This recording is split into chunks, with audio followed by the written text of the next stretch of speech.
So which did you identify as the main crisis and climax of the play Romeo and Juliet? Who is the play's protagonist? To answer this, we need to determine which character goes through the most traumatic change, and when does this change occur?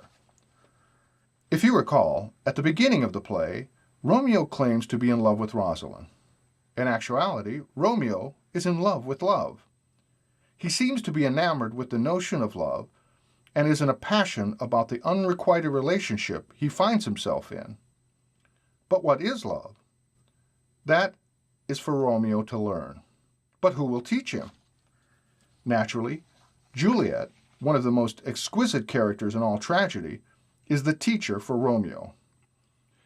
While an argument could be made that Juliet goes through the most traumatic change, since she seems most subservient to her parents' wishes at the beginning of the play, and then sacrifices her life for the love of Romeo at the end, it would seem that Romeo's education on the true nature of love would be the main dramatic action of the play, and that his final act to take his life for the love of Juliet represents the climax of the play.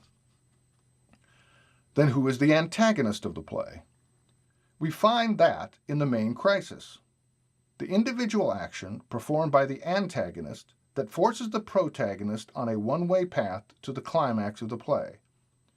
Well, in the traditional sense, the antagonist is the villain of the play. And that certainly seems to be true for the play Romeo and Juliet as well. Juliet's cousin, Tybalt, was made to be the antagonist. But where is the main crisis? Most point to Tybalt's killing of Romeo's friend, Mercutio, as the main crisis of the play. Before this event, Romeo was playing the pacifist, attempting to make friends with Tybalt. But once Tybalt slays Mercutio, Romeo is forced to take immediate revenge. This individual action forces Romeo to the events that lead to the climax of the play. Now, the notion that Tybalt is the antagonist of Romeo and Juliet may square with our predisposition that the villain is typically the antagonist of the play, and Tybalt certainly is antagonistic. But the most antagonistic character in a linear plot may not necessarily be the antagonist of the play. In fact, one could make a very good argument that Tybalt is not the antagonist of Romeo and Juliet. He certainly is if one considers the typical Senecan structure of tragedy. We will be discussing this when we cover Elizabethan theater. However, if we consider the strict linear construction of the plot of Romeo and Juliet, the slaying of Mercutio occurs at the beginning of Act 3, almost in the middle of the play. And while it's certainly a dramatic crisis, one could argue that there are still many options open to Romeo. It has been convincingly argued that the main crisis of Romeo and Juliet occurs toward the end of Act 4, when Juliet takes the potion which creates the illusion of her death. This action, which occurs late in the play, will force Romeo to come to Juliet's grave and take his life.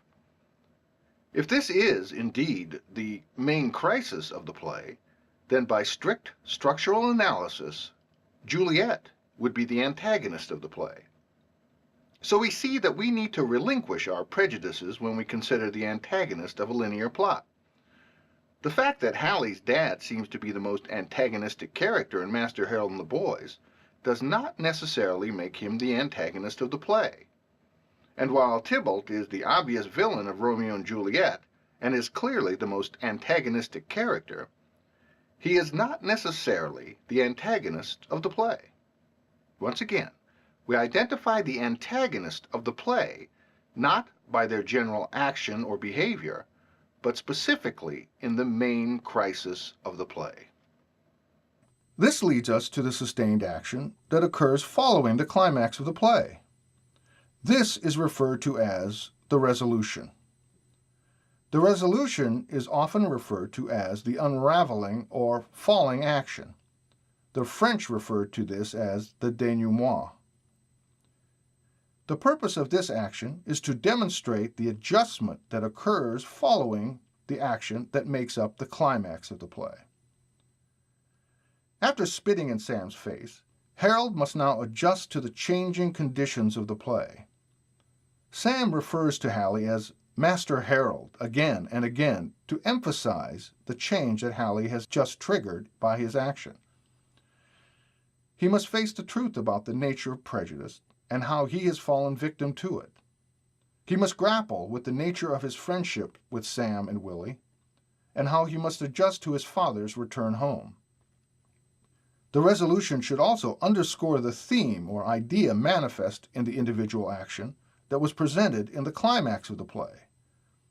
The nature of prejudice is highlighted when the ugly truth behind the simple story of the kite-flying incident is now revealed.